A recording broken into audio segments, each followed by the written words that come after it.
Welcome to WeeChats with Brilliant People, hosted by Dr. Allison Rodius, Professor of Sports Psychology at John F. Kennedy University. In each episode, Allison talks to highly successful people in music, sport, and the boardroom. She digs into the mental training techniques that they use to ride out the waves that challenge them in work and in life. So enjoy these WeeChats with Brilliant People.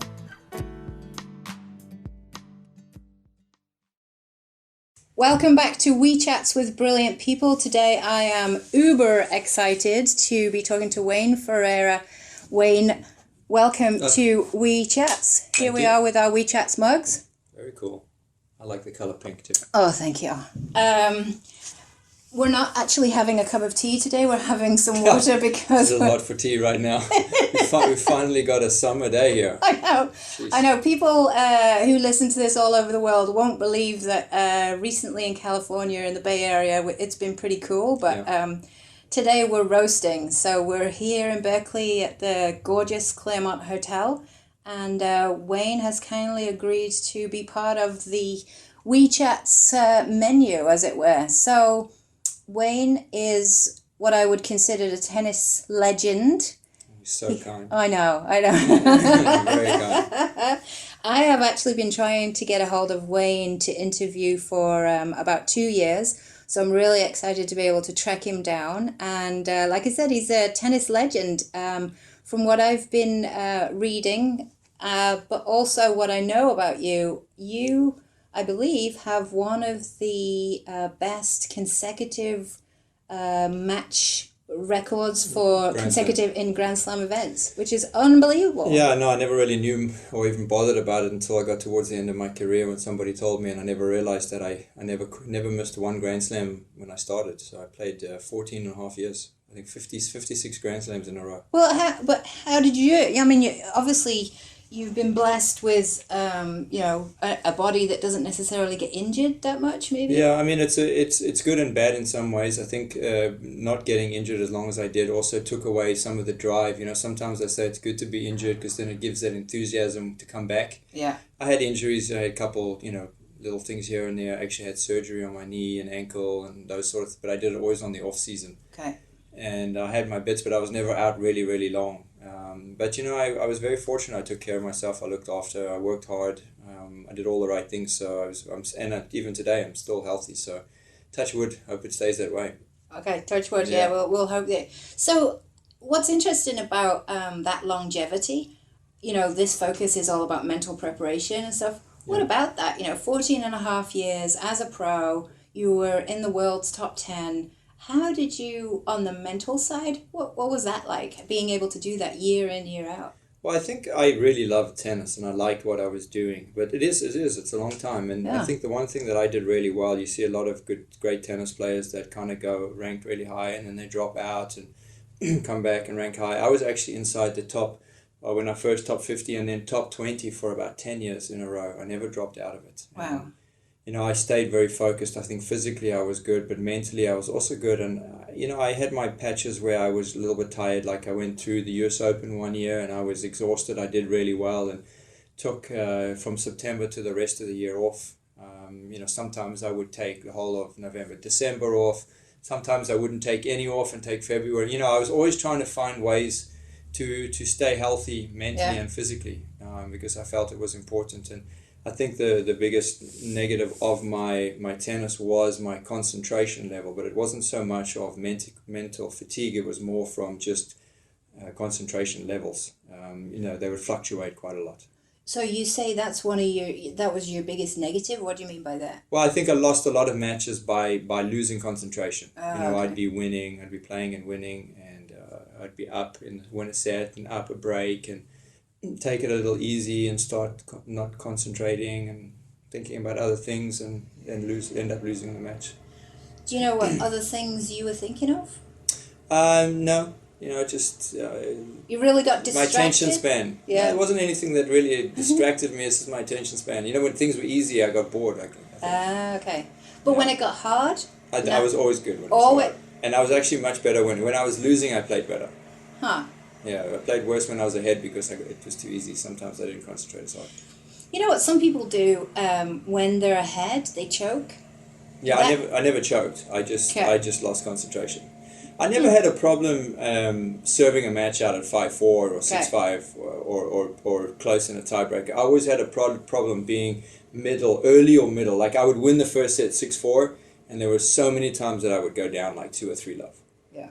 So it was more just the concentration level earlier on. But when it got towards the end of the set, I was always good, and I never choked. I never ever once ever remember feeling nervous or like standing like scared to serve or scared to do something. So Never.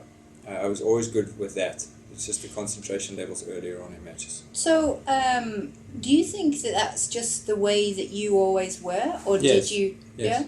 Yeah.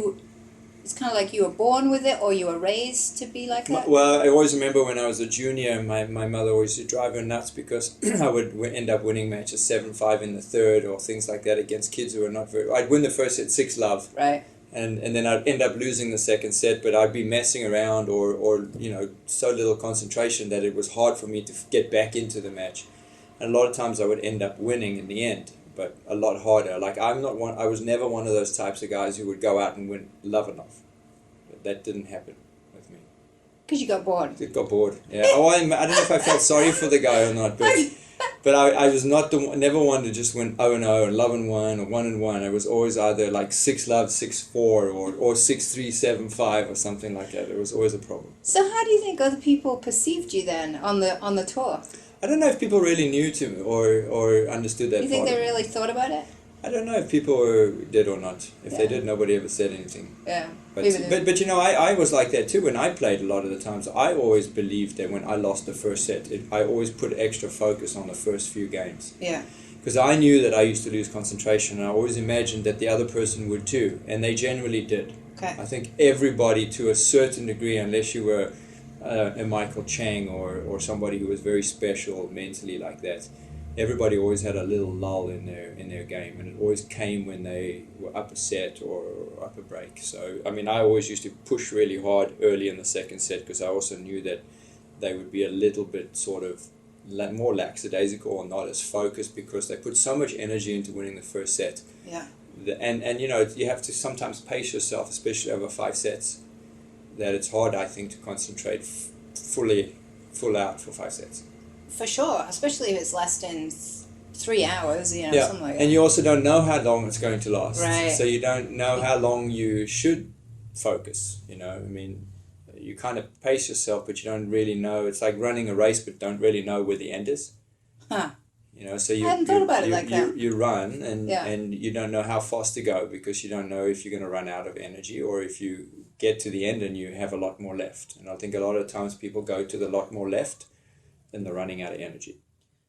Do you think a lot of people, I always imagine that they prepare for the longest, like for men it'll be in a Grand Slam event, obviously 5 sets. You got to prepare to go the distance. Everybody's prepared physically, there's no question. I mean, everybody works extremely hard. They're in good shape, great athletes. And that's not, I don't think, the factor. I think it's more the mental side. I think it's hard for a lot of people, not all, but a lot, to concentrate fully or 100% for 3 hours. It's very hard. So, are you saying that there's jobs in sports psychology for us with the tennis players? I think that's the one aspect of tennis where there isn't anything substantial or good. I went to a psychologist for a little while. I kind of thought it was Mickey Mouse and a waste of time. Yeah. Only because it wasn't really anything beneficial in my mind. Someone telling me to breathe. Great, I do breathe. Or to breathe deeply. Okay, great. But it wasn't something that really made me switch back on. And I think there's a huge market for some way for somebody to come up with some way to teach kids to refocus themselves when the situation is there, like maybe find a tool that you can work on that when you think or do something about it, it switches you back to what you're thinking about or to do it on a regular basis. And there isn't anything in tennis. Nobody really focuses on the mental side. Everybody's got, a physical trainer, they've got a massage therapist, they've got a coach, but nobody really has a system to help them with the concentration side. I think it's because, one of the reasons is, there is sometimes a stigma around it, around sports psychology, and then there's another, there's another aspect where they want to be secretive about it. So some people, I believe, are working with somebody in sports psychology, but they're not necessarily telling the world for whatever reason. Possibly. Whereas we're also into I'm not a clinical psychologist, but I'm in sports psychology, so our focus is on performance enhancement as opposed to necessarily diagnosing you or, doing the therapy. Other sports psychologists do that, but that's not our focus. So it's pretty interesting that there still is that stigma sometimes, and I think people keep it quiet. I'm sure they do, and maybe they are, and maybe people are trying to keep that edge. But I know on the mass scale for guys, and it's, guys on the tour probably do it, but, you also need to try to find something for, like me, working here at the academy and having young kids and working a lot on the physical and the fundamentals and how to play the game of tennis. I think it would be really beneficial for them to have ways to start working on the mental side. It's a huge spectrum of children or kids that we have here. Some that are able to concentrate for the 2.5 hours and some who don't last longer than 15 minutes. Right. And I think it would be beneficial, a lot of ADHD's kids who are just all over the place and losing control. And it would be good to have something standardized out there for sports for kids to work on. I think it would help a lot. It would be very beneficial. I think there's a level of standardization that you can have, but then because we all think differently, one thing won't necessarily work. Correct. What would have worked for you wouldn't necessarily work for somebody else. Sure. So I think that's the key, is to tailor something. But you've got to, you've got to have good people to be able to do that. But at this stage, they have nothing. Right. So they haven't even got the foundation. If they had something, it didn't. But at least they, maybe worth something to somebody. But they have nothing. Have you explored it? Have you? Yeah, I'm actually exploring it with a guy who does some stuff like that and trying to find ways. But it's not easy. Yeah. Because you're right. Because everybody's special and different and do things in different ways. So not everything. It's like teaching tennis. You can't teach each kid to play the same way. Yeah. They are, and they have their own personalities and styles. That's just how it is. Yeah, I mean, look at the way that some people have really unusual styles, and yet they do really well. Yeah. But the fundamentals are the fundamentals. Sure, So. the basic fundamentals, sure. Yeah. Are always the same. But, there's a lot to tennis. Is a very, diverse game. I mean, you have a lot of things, physical, mental. There's a lot you can learn in different aspects to help improve. And it's also a very fine line between, improving very, very little to be a lot better. I play squash a lot. And squash is actually a very hard game because if the guy is just a little bit better than you, he can beat you very easily. And tennis is a little bit like that too. Like if you're completely equal with somebody, the scoreline can be very close. But if you can edge yourself even just a few percentage or whatever on one or two little things higher, you can end up beating that person very easily, especially at the junior level. And there is a lot of room for improvement for kids in aspects like mental side that could help them, improve that much better. I'm going to have to ask you this because otherwise my husband will kill me. So he loves playing squash. Yeah. And then he's just recently given up so he can play tennis with me. And he says they're so different, he can't go back in the same way. But you're obviously able to do both. My squash is fun. It's social squash. But I bet you're good at squash, aren't you? Okay, but it's social squash. It's not like I'm going on the squash tour or anything like that. I play a league here with my friends in Oakland and I have a nice time. And it's very, very enjoyable, and I do it for the exercise. Okay. I'm not, trying to be a world beater. I just do it for fun. I bet they love beating you, though, don't they? They do, yeah. And I like beating them too. So it doesn't matter. Competition's competition, no matter what you're doing, right? That's true. But you haven't found that playing squash will make your tennis any worse? No, I play squash like a tennis player. Okay. I think I'm so ingrained in the way that I am. Also, I'm a double-handed backhand. Squash, I'm single-hand. In squash? No, double-handed in tennis and single in squash. Okay. So they don't compare. Okay. The forehand side is really the only thing that's a little bit different. But you know what? I don't really care. I'm just playing for fun. That's good. He's smiling as he says this. So let me just go back to what you were saying. The thing that you've struggled the most was concentration. What actually did work for you then in the end? You said that, that was the hardest piece. What did work for you? I think being competitive and wanting to win was able to make me break through that concentration level. I think as I got older, I actually think the birth of my oldest son was a big change, because it made me realize that there are other things in life. I think you get consumed by the whole tennis thing, and it's like your life and night and day, and you just, that's all you think about. When you have something else that comes into your mind and makes you realize that life isn't maybe all about tennis, it made me enjoy the game more, and it made me actually concentrate and like what I was doing more. And I think the fact that I liked it more, it made me concentrate harder and have more fun out of it and play better. What about those people that you think they get to the point where it becomes all-consuming in a way that's not helpful, and their confidence just still isn't there? Yeah. Well, I think tennis is tough in that sense, is that losing your confidence is brutal. Yeah. And it's really hard for guys to get out of it. Yeah. In playing tennis at your best, being absolutely perfect in all capacities is hard enough.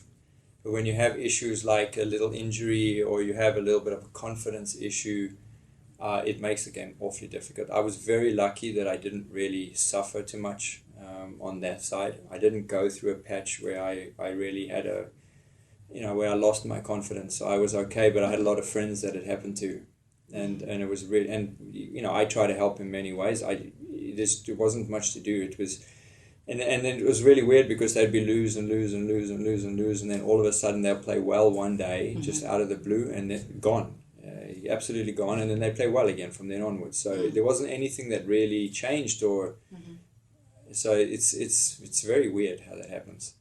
It is, and but then once you've got the momentum, then it can escalate, and it's hard to pinpoint, because the mental side is just not very tangible. Yeah. So it's hard to say, well, do this number of mental push-ups and then you'll be fine. Sure. Your confidence will come back, I can guarantee it. Sure. That's the difficulty. It's I always say, it'd be fantastic if we could kind of slice off the top of people's heads and take a look inside and fix it in that way. But, the complexities of the way that we think and feel. You would certainly do very well if you could come up with a technique that would work. So come on, tennis people need you.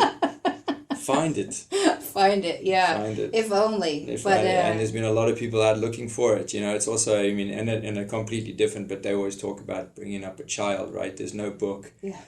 It is what it is. It just goes, that's how it is, and people do it different ways. And, like the mental side, some days I always had days where I would come out and I'd play great, and then the next day I'd come out and play crappy. You just said something that I realized. It sounds like are you a pretty laid back guy? Very, extremely. Okay. Yeah. So I think the way that what I call riding the waves, it is what you just said. It is what it is. So it sounds like after a loss, you didn't necessarily take it too badly. Obviously, I imagine you didn't like it, but I'm not quite sure. I felt like I took it badly, but I don't I don't know how other people. How long did it last? Do you think? If I lost that day, probably just the rest of that day, maybe. There you go. I don't think that's... Yeah, but the other thing too about tennis, though, is that you play a tournament every week. Right. So, you if you win a tournament and you finish Sunday, you don't even have time to celebrate, because you've got to go to the next one and start again. Yeah. And when you play your tournaments and you lose, it's almost like you say, well, I got another one next week. Right.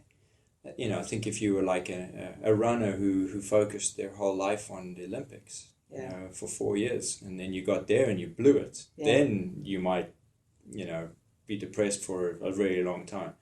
But I think we played so much and so often that, and I was never one to focus, and maybe this was maybe a negativity on my side about winning a Grand Slam. I felt that every tournament that I played was just as important to go out and try as hard as I could and to win. Okay. And so each one was important, not the Grand Slam's more important than the other one. Obviously the Grand Slams I like to do well and try it, but I tried the same there as I tried everywhere else. So it's almost like if you had won a Grand Slam, it would have been the icing on a cake?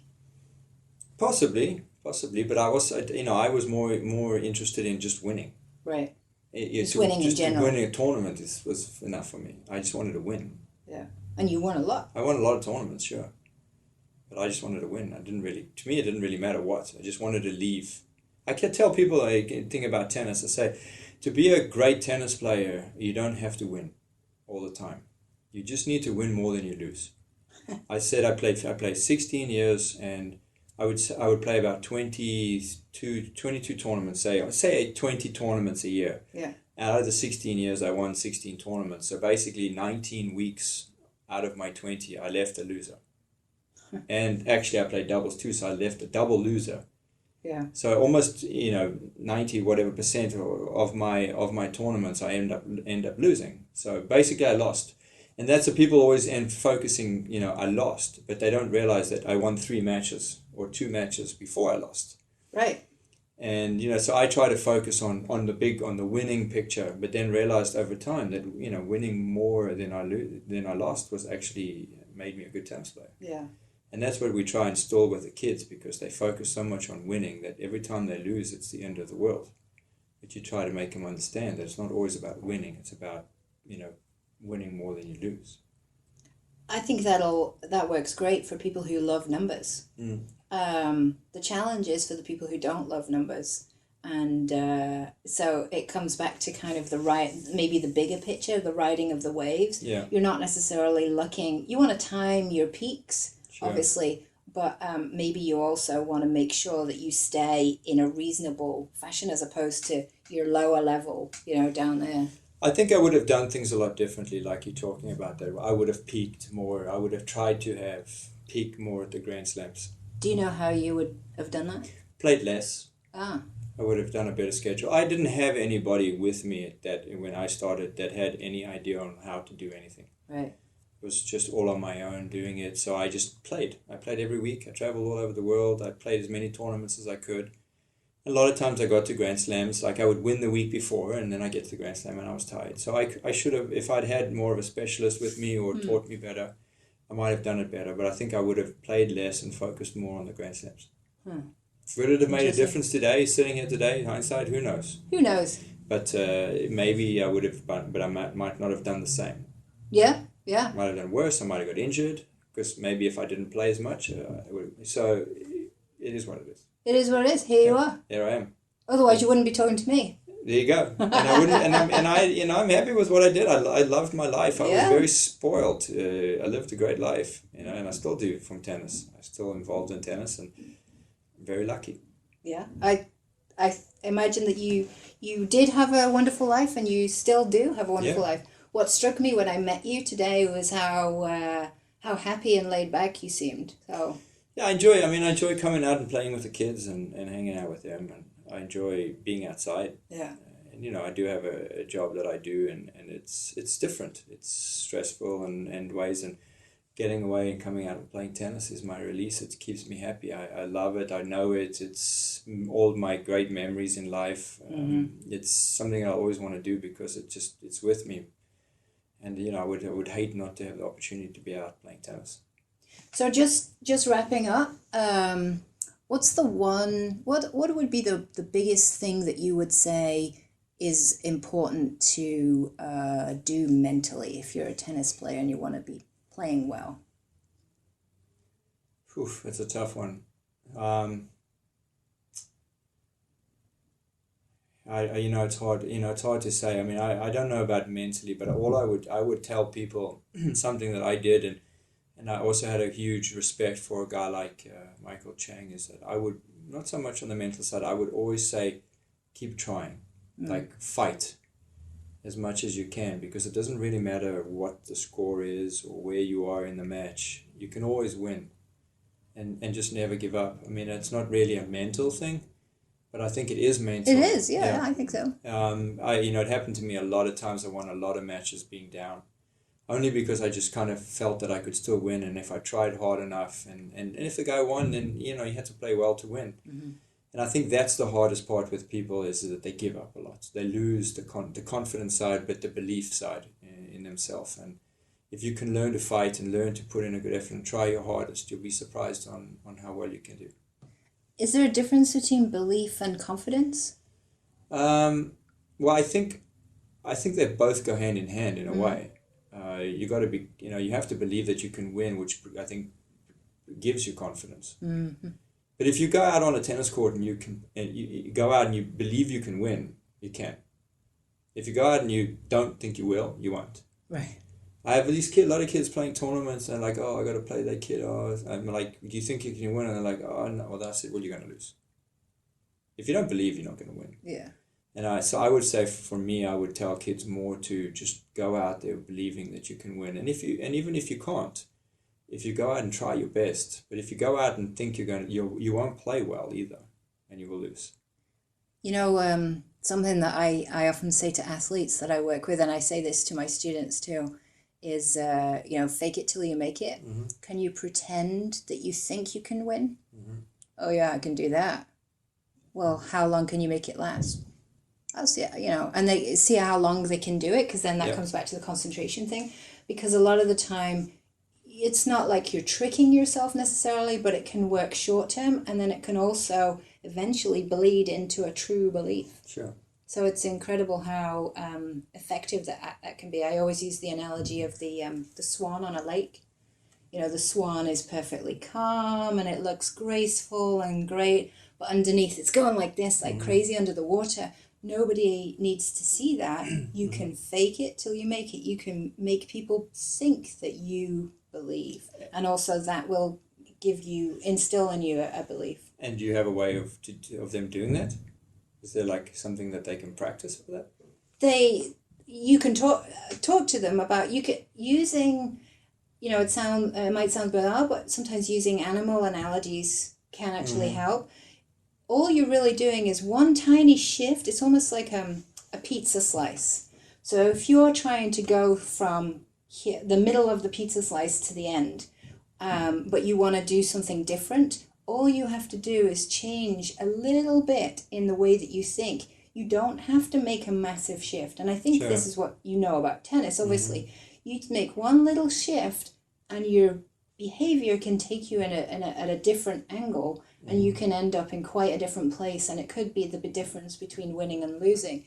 And those kind of, I think with kids, you can use stories a lot about, there was this one guy and he was a tennis player, or there was, even little kids, you can use more almost fairy tale stories. But if you can get them into the idea that they can pretend to be something, then that's half the battle, because eventually it bleeds into true belief. Sure. No, I think, and also repetition on doing it and everything the kids need to. But it is important for any sports person or any athlete. You have to believe that you can win or do well. Yeah. Otherwise, it's very difficult. Or I think what happens, like I said, on certain days, maybe you've got somebody who says, well, I'm pretty confident most of the time, but occasionally it drops. How do you, this is what I've also been asking people in this series. What do you do when you wake up in the morning and you don't feel confident, but you've still got to go and do your job, or you've still got to go and perform? So, for you, it sounds like I got to fight. I've just got to keep at it. I've got to keep going. So it's like those little stories and examples that you can teach the kids. It's like, well, what do you do when you, a colleague of mine says, what do you do when you need to have a good shitty day? You still got to go and play. Yeah. You're not going to walk away. So how are you going to bring everything that you've got? You're 100% correct. And what's actually interesting, when I look back at my career, most of my good memories and the things that stand out are the ones where I did fight and come back. I remember the matches where I was down 2-0 or down 4-1. Those are the ones that you remember because, it took an effort, and it was a worthwhile, cause to end up winning. So, I mean, it makes you feel good when you do it. More so than just winning a match easily. Right. You're almost prouder of that. Yeah, the effort, because you put in the effort and you tried harder, and you actually came through adversity, and you actually did something that you didn't really think that you could. So I think it's worth the battle, because the enjoyment factors after all are much bigger, much better.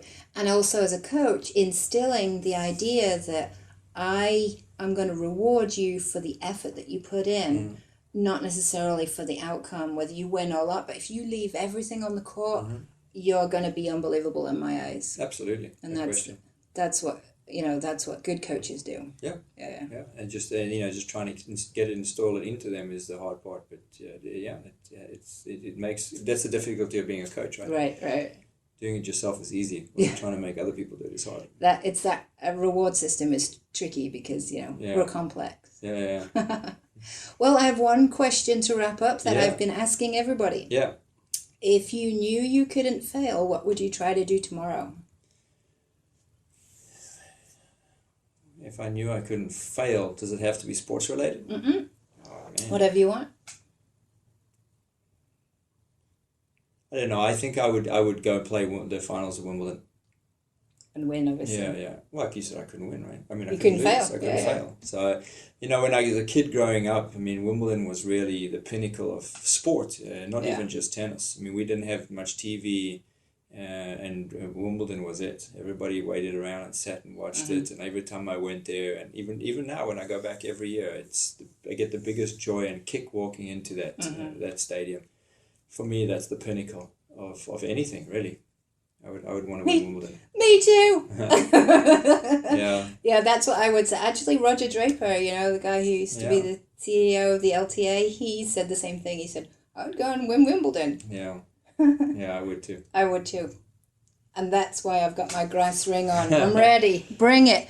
Wayne, it has been an absolute pleasure and a treat for me. Alison, me too. It's been fantastic. Thank you so much. Pleasure. Good luck with all your future endeavours. And I will be definitely listening to you on Radio Wimbledon. Thank you.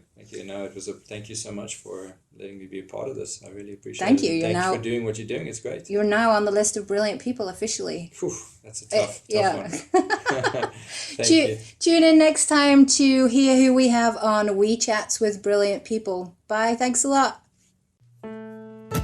We hope you enjoyed these WeeChats. You can follow WeeChats with Brilliant People on Twitter @WeeChats and Facebook, and subscribe to the podcast series on iTunes or any Droid platform. WeeChats with Brilliant People.